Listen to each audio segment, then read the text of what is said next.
नमस्कार दोस्तों। आज की वीडियो में आपका फिर से स्वागत है अपना लीगल जीके के टॉपिक्स के अंदर। आज की वीडियो सबसे ज़्यादा इंपॉर्टेंट रहेगी। आज के क्वेश्चंस सबसे ज़्यादा इंपॉर्टेंट रहेंगे। याद रखिएगा, अगर आप जुडिशरी की तैयारी कर रहे हो तो सारे क्वेश्चंस को थॉरली समझिएगा। तो अगर आप लोगों को इसकी पीडीएफ चाहिए तो स्मार्ट एंड लीगल गाइडेंस के नाम से मेरा एप्लीकेशन है, गूगल प्ले स्टोर के ऊपर आप लोग डाउनलोड कर सकते हो। एंड iOS वर्जन के अंदर भी मेरी एप्लीकेशन लॉन्च होगी कुछ टाइम के अंदर। थोड़ा सा टाइम लग रहा है एप्पल वालों से अप्रूवल लेने में, ठीक है, तो मिल जाएगी। तो हम पहले क्वेश्चन के ऊपर बात करते हैं। सबसे पहला क्वेश्चन हमारा आता है कंज्यूमर प्रोटेक्शन एक्ट 2019 के अंदर।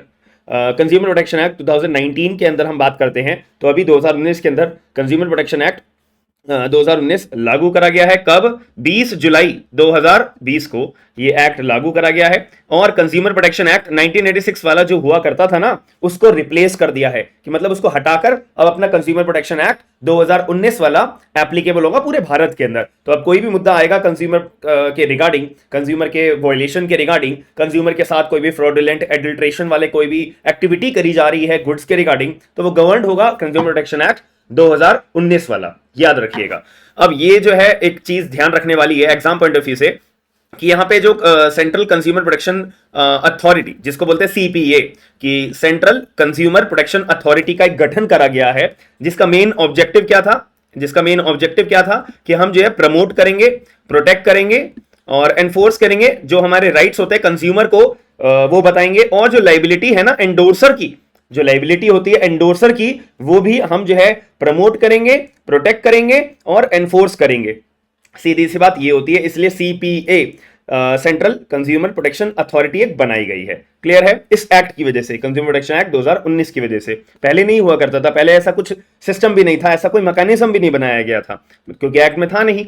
अब इसके अंदर हम दूसरी बात करें, हाँ, तो यहाँ पे ना एक 6 मेजर राइट्स को मतलब बताया गया है बहुत प्रायोरिटी बेसिस के ऊपर, कि भाई ये 6 राइट्स तो हम जरूर यहाँ पे कंज्यूमर्स के उनको रिलीफ दिलाएंगे। जैसे कि अगर कोई भी अनफेयर प्रैक्टिसेस करी जाती है कंज्यूमर के साथ में, तो उनसे जो है प्रोटेक्शन करा जाएगा। फ्रॉडुलेंट से, एडल्ट्रेशन ऑफ गुड्स से, मिलावटी गुड्स दे दिया, आपको बोला 10 रुपए किलो आपने चावल लिए हैं, लेकिन आपको पकड़ा रहा है वो दुकान वाला 6 रुपए किलो, तो ये गलत है। ये एडल्ट्रेशन ऑफ द गुड्स के अंदर आएगा, फ्रॉडुलेंट एक्टिविटी के अंदर आएगा। तो यहां पे कंज्यूमर को प्रोटेक्शन मिलेगी पूरी प्रॉपर तरीके से। कंज्यूमर प्रोटेक्शन एक्ट 2019 की वजह से मेन प्रायोरिटी इस एक्ट के अंदर इसीलिए बनाई हुई है। और right to know every details of the goods, कि अगर आप कोई भी सामान खरीद रहे हो, कि मान लेते हैं आपने ये मोबाइल खरीदा, ठीक है, अब ये मोबाइल कितने रुपए का है, क्या क्या इसके अंदर फीचर्स हैं, और क्या क्या इसके अंदर मटेरियल यूज करा गया है, कितने रुपए का मटेरियल यूज करा गया है, मेरे को टैक्स कितना पे करना पड़ेगा, ये टैक्स क्यों पे करना पड़ेगा, ये सारी जानकारी आप दुकानदार से लोगे। ये आपका अधिकार है as per the consumer protection act 2019 के तौर पे। ठीक है जी, याद हो गया। तो कंज्यूमर प्रोटेक्शन एक्ट 2019 हमारा लागू कब करा गया था? 20 जुलाई 2020 को। और यहां पे मेन एक हमारा सीपीए का गठन करा गया था, सेंट्रल कंज्यूमर प्रोटेक्शन अथॉरिटी, जिसका काम था कि वो प्रमोट करेंगे और प्रोटेक्ट करेंगे, एनफोर्स करेंगे जितने भी हमारे कंज्यूमर के वायलेशन होता है, और कंज्यूमर्स के लिए, और यहां पे जो लाइबिलिटी है उसको भी एनफोर्स करा जाएगा एंडोर्सर की। और 6 मेजर राइट्स यहां पे गवर्न करे गए हैं। Unfair practices, protection from fraudulent and adulteration from goods, right to know every details of the goods. ठीक है जी, चलिए। अब यहां पे एक और 2020 के अंदर हमारा डायरेक्ट टैक्स विवाद से विश्वास एक्ट लागू करा गया था। इस एक्ट का नाम याद कर लेना, डायरेक्ट टैक्स विवाद से विश्वास एक्ट 2020। ये जो एनेक्ट करा गया था 17 मार्च 2020 को, 17 मार्च 2020 को। और इसका मेन ऑब्जेक्ट क्या था? To reduce pending income tax litigation, कि भाई जो हमारे आप लोगों को पता होगा कि जो इनकम टैक्स के मैटर्स होते हैं उनके लिए एक अपना ट्राइब्यूनल बनाया हुआ है। तो उस ट्राइब्यूनल के अंदर इतने सारे केसेस ऑलरेडी पेंडिंग है, लिटिगेशन ऑलरेडी पेंडिंग है, तो इन सभी लिटिगेशंस को जल्दी जल्दी अपना डिस्पोज ऑफ करी जाए। तो इस वजह से द डायरेक्ट टैक्स विवाद से विश्वास एक्ट 2020 लागू करा गया। इसका मेन ऑब्जेक्टिव क्या था? कि रिड्यूस करी जाए इनकम टैक्स लिटिगेशंस को और रेवेन्यू जनरेट करा जाए सरकार से, और जो लोग टैक्स पे अपना ईमानदारी से करते हैं उनको ज्यादा से ज्यादा बेनिफिट प्रोवाइड कराया जाए। सीधी बात है। अगर हम मुद्दे की बात करें तो 4,83,000 अभी डायरेक्ट टैक्स के केसेस अभी हमारे पेंडिंग है एपेलेट ट्राइब्यूनल्स के अंदर, हाई कोर्ट्स के अंदर, सुप्रीम कोर्ट के अंदर। अगर आपको पता होगा ना कि जो ट्राइब्यूनल्स की अपील होती है वो हाई कोर्ट में लगती है और हाई कोर्ट की अपील अपनी सुप्रीम कोर्ट में लगती है, तो इसीलिए केसेस अगर वहां पे हाई कोर्ट में बहुत सारे पेंडिंग है, सुप्रीम कोर्ट के अंदर पेंडिंग है, एपेलेट ट्राइब्यूनल्स के अंदर पेंडिंग है, तो कुछ हद तक जो इनकम टैक्स लिटिगेशंस हैं इनको रिड्यूस करा जाए, जनरेट करा जाए सरकार के लिए प्रॉफिट और टैक्स पेयर को बेनिफिट प्रोवाइड कराया जाए, तो डायरेक्ट टैक्स विवाद से विश्वास एक्ट 2020 लागू करा गया 17 मार्च 2020 को। Am I clear? चलिए, और अब मुद्दे की बात पे आ जाते हैं कि मेरा अपना बैच चालू हुआ है 5 जून 2023 से 3 बजे, और ऑफर जो है मैंने 50% डिस्काउंट आप सभी लोगों को दिया था। बहुत सारे लोगों ने बैच ज्वाइन करा है, बहुत मजा आ रहा है उनको अपना सीपीसी एंड लिमिटेशन एक्ट। अभी लिमिटेशन एक्ट हमारा 2-4 दिन से चालू हो जाएगा, पहले मैं सीपीसी के अंदर थोड़ा सा बेस आपका बना रहा हूं, तो ये हमने अपना बैच चालू करा है। तो आप लोगों को भी अगर इंटरेस्टेड है कि सीपीसी मेरे को अपना स्ट्रॉन्ग करना है, एक एक चीज बारीकी से पढ़नी है अपना जुडिशियल एग्जाम्स के लिए, एपीपी एग्जाम्स के लिए और साथ में अपना लॉ ऑफिसर एग्जाम्स के लिए, तो ऑफर मैंने ये 50% डिस्काउंट का 10 जून तक के लिए ही वैलिड करा हुआ है। तो जितने लोग इंटरेस्टेड हैं आप लोग 50% डिस्काउंट पा सकते हो। मेरा smart and legal guidance app download करो, आप बैच परचेज करना है आप बैच परचेज कर सकते हो, और इसकी जो लीगल जीके की फ्री ऑफ कॉस्ट पीडीएफ है आपको मेरे ऐप के ऊपर मिल जाए करेगी। तो ये आप लोगों के ऊपर होता है, तो आप ध्यान रखिएगा। तो आपको 4,000 कुछ समथिंग रुपए का मेरा पूरा का पूरा लिमिटेशन एक्ट, जिसमें latest case laws, latest notes, mains वाले नोट्स, क्वेश्चन आंसर की फॉर्म में notes, live classes, recorded classes, सब कुछ टेस्ट टॉपिक वाइज टेस्ट हुआ करेंगे, मेंस के टेस्ट हुआ करेंगे, अपने आंसर्स आपको लिख के भेजने पड़ेंगे, इवैल्यूएशन होगा, सब कुछ करा जाएगा। But main point of view यही आता है कि आप लोग अपना कैसा एफर्ट डाल रहे हैं। अब आगे चलते हैं नेक्स्ट क्वेश्चन की तरफ। यहां पे एक और नया एक्ट हमारा 2019 के अंदर लागू करा गया था ट्रांसजेंडर्स के लिए। तो ट्रांसजेंडर जो पर्संस होते हैं, तो प्रोटेक्शन ऑफ राइट एक्ट 2019, तो याद रखिएगा the transgenders persons protection of rights act 2019 लागू करा गया था।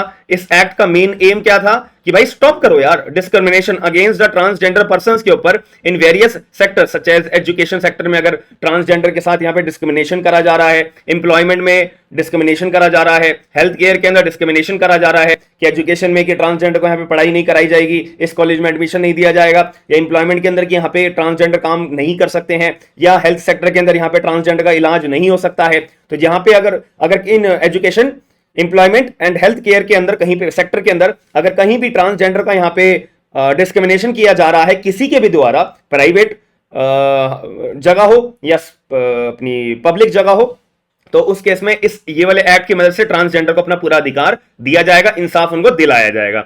और यहां पे जो है एक और यहां पे एक मेन पर्सपेक्टिव ये आता है कि सेंट्रल और स्टेट गवर्नमेंट जो है ना, यहां पे राज्य सरकार और केंद्र सरकार यहां पे welfare schemes time to time लाती रहेगी। जैसे एक आम व्यक्ति के लिए वेलफेयर स्कीम्स आती रही थी, ऐसी सरकार के ऊपर भी बाउंडेशन लगा दी है कि सरकार अब ट्रांसजेंडर पर्संस के लिए भी अपना वेलफेयर स्कीम्स लाती रहेगी time to time. That's it. तो ये एक एक्ट लाने का एक ये मेन रीजन था, मेन एम था, मेन ऑब्जेक्टिव था।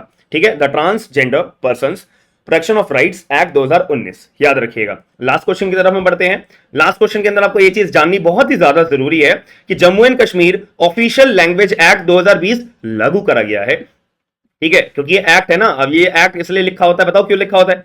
पहले बिल इंट्रोड्यूस हुआ होगा, बिल इंट्रोड्यूस होने के बाद लोकसभा में पास हो गया होगा, राज्यसभा में पास हो गया होगा, प्रेसिडेंट साहब के पास एसेंट के लिए, सिग्नेचर के लिए गया होगा, फिर उसके बाद ऑफिशियल गैजेट में पब्लिश हो गया होगा, उसके बाद ये बिल एक्ट में कन्वर्ट हो गया होगा। That's it. ठीक है, अब ये एक्ट क्या प्रोवाइड कराता है? लैंग्वेजेस जो भी इस्तेमाल करी जाएंगी ऑफिशियल पर्पस के लिए, ये हमारा जम्मू एंड कश्मीर यूटी के अंदर, तो उसके लिए कानून बनाया हुआ है कि जैसे कि अगर आपको कश्मीरी यूज करनी है ऑफिशियल वर्क के लिए, मैं बात कर रहा हूं, सरकारी का कामकाज हो सकता है, कोई डॉक्यूमेंट भेजना है, कुछ भी ऑफिशियल वर्क करना है, यहाँ पे ऑफिशियल की बात हो रही है। लोकली तो आप कुछ भी बोलो, किसी को क्या मतलब है, लेकिन यहाँ पे मुद्दे वाली बात है कि ऑफिशियल पर्पस के लिए भी आप कश्मीरी की भाषा का इस्तेमाल करके ऑफिशियल वर्क कर सकते हो, डोगरी की भाषा इस्तेमाल करके ऑफिशियल वर्क कर सकते हो, उर्दू, हिंदी, इंग्लिश लैंग्वेज का भी इस्तेमाल करके आप अपना ऑफिशियल वर्क कर सकते हो। अब आपको कोई मना ही नहीं कर सकता कि आप कश्मीरी भाषा में ऑफिशियल वर्क, अपना ऑफिशियल डॉक्यूमेंट नहीं भेज सकते हो। क्यों? क्योंकि Jammu and Kashmir official language act 2020 अब लागू कर दिया गया है इन्हीं ऑफिशियल पर्पस वर्क को करने के लिए। ठीक है जी, shall be the official language official language to be used on all and any of the other purpose of the UT. Clear है?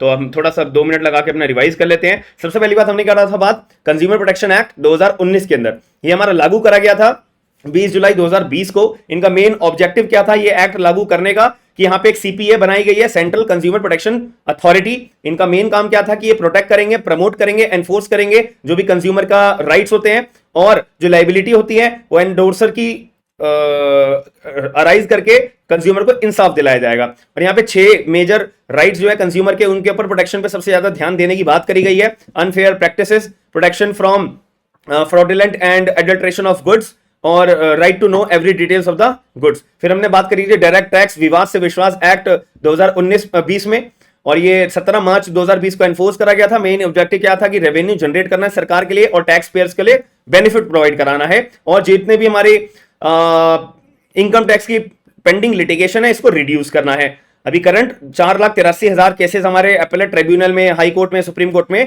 पेंडिंग है। ठीक है, फिर हमने अपने बैच की बात करी थी, एंड फ्री ऑफ कॉस्ट अगर इसकी आपको पीडीएफ चाहिए तो हमारे smart and legal guidance app के ऊपर आपको मिल जाएगी। मैंने ऑफर बताया था ये 10 जून तक 50% आपको डिस्काउंट मिलेगा, तो आप लोग अपना बैच परचेज कर सकते हो। And transgender person protection of right act 2019 ये लागू करा गया था कि अगर कोई भी ट्रांसजेंडर के साथ डिस्क्रिमिनेशन होता है एजुकेशन सेक्टर के अंदर और एम्प्लॉयमेंट सेक्टर के अंदर, हेल्थ केयर सेक्टर के अंदर, तो वो अब नहीं होगा। दूसरी बात, सरकार जो होती है हमारी स्टेट वाली और सेंट्रल वाली, उनके ऊपर फाउंडेशन बना देगी, वेलफेयर स्कीम सरकार बनाएगी। फिर इसके बाद हमने लास्ट क्वेश्चन क्या पढ़ा था, Jammu and Kashmir official language act 2020 जो है लागू करा गया है कि अब अगर कश्मीरी आपको यूज करनी है, डोगरी यूज करनी है, और उर्दू यूज करनी है, हिंदी यूज करनी है, इंग्लिश यूज करनी है, लैंग्वेज ऑफिशियल वर्क करने के लिए अपना UT of Jammu and Kashmir के अंदर, तो आप कर सकते हो, कोई दिक्कत वाली बात नहीं होगी, कोई रोक टोक नहीं होगी। क्यों? ये एक्ट लागू हो चुका है। That's it. तो आई होप आपको वीडियो पसंद आई होगी।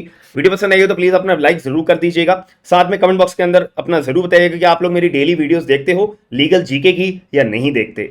कुछ वीडियोस देखी हुई है तो भी कमेंट बॉक्स के अंदर पॉइंट ऑफ व्यू जरूर बताएगा। हम मिलते हैं नेक्स्ट वीडियो के अंदर। थैंक यू, धन्यवाद।